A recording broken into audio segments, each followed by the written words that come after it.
శ్రీలక్ష్మికి ఎట్టకేలకు పోస్టింగ్ ఇచ్చారు. GAD special chief సెక్రటరీగా నియమించారు.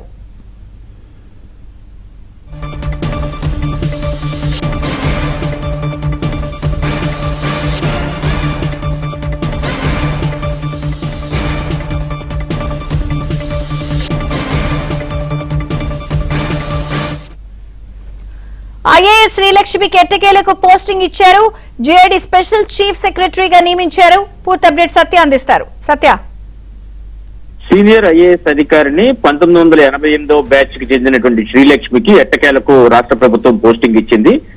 గతంలో జగన్మోహన్ రెడ్డి ముఖ్యమంత్రిగా ఉన్నప్పుడు వెంటనే ప్రమోషన్లు పొందిన శ్రీలక్ష్మి తరువాత అంటే ఓబులాపురం మైనింగ్ కేసులో కూడా క్యాపిటివ్ మైనింగ్ అనే పదాన్ని ఉత్తర్వుల్లో తొలగించడం ద్వారా రాష్ట్ర ప్రభుత్వానికి తీరని నష్టం కలిగేలా చేశారని అప్పట్లో ఆరోపణలు వచ్చాయి.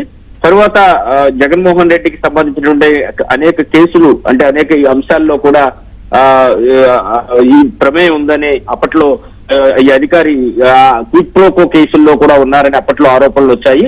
ఈ ఆరోపణల నేపథ్యంలో రీసెంట్ గా శ్రీలక్ష్మి తనపై ఉన్న కేసులకు సంబంధించి ఇవాళ సుప్రీంకోర్టులో డిశ్చార్జ్ పిటిషన్ కూడా దాఖలు చేశారు. అయితే ఆ డిశ్చార్జ్ పిటిషన్ కూడా సుప్రీంకోర్టు నిరాకరించింది. దీంతో ఆమెపై విచారణకు మార్గం అయినట్టుంది. ఇటువంటి సమయంలో ఆమెకు కీలకమైన పోస్టింగ్ లభించింది. అయితే ఈ కీలకమైన పోస్టింగ్ ఇవ్వడానికి కూడా రాష్ట్ర ప్రభుత్వం ఈ టైంలో ఇవ్వడానికి కూడా కొన్ని కారణాలు ఉన్నాయని పరిపాలనా వర్గాలు చెబుతున్నాయి. ముఖ్యంగా ఆమెకు సాధారణ పరిపాలన శాఖలో GPMAR అనే శాఖను ఇవ్వడం, ప్రజలతో చాలా తక్కువ సంబంధాలు ఉండేటువంటి పోస్టింగ్ ఇది. ఇదే సమయంలో ఆమె రిటైర్మెంట్ కూడా ఈ నెలాఖరికే ఉండడంతో ఎవరినైనా సరే రిటైర్ అయ్యే సమయంలో పోస్టింగ్ ఇచ్చి గౌరవంగా పంపించడం జరుగుతుంది. అది సాంప్రదాయంగా ఉంది.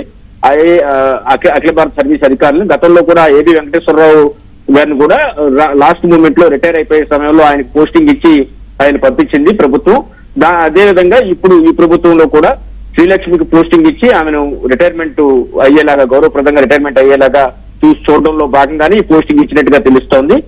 అయితే ఆమెపై గతంలో ఉన్నటువంటి ఆరోపణలు ఈ అంశాల నేపథ్యంలో ఈ పోస్టింగ్ ఇవ్వడం పట్ల కూడా సచివాలయ వర్గాల్లో చర్చనీయాంశంగా మారినట్టు మనం చెప్పుకోవచ్చు. Okay Satya, thank you.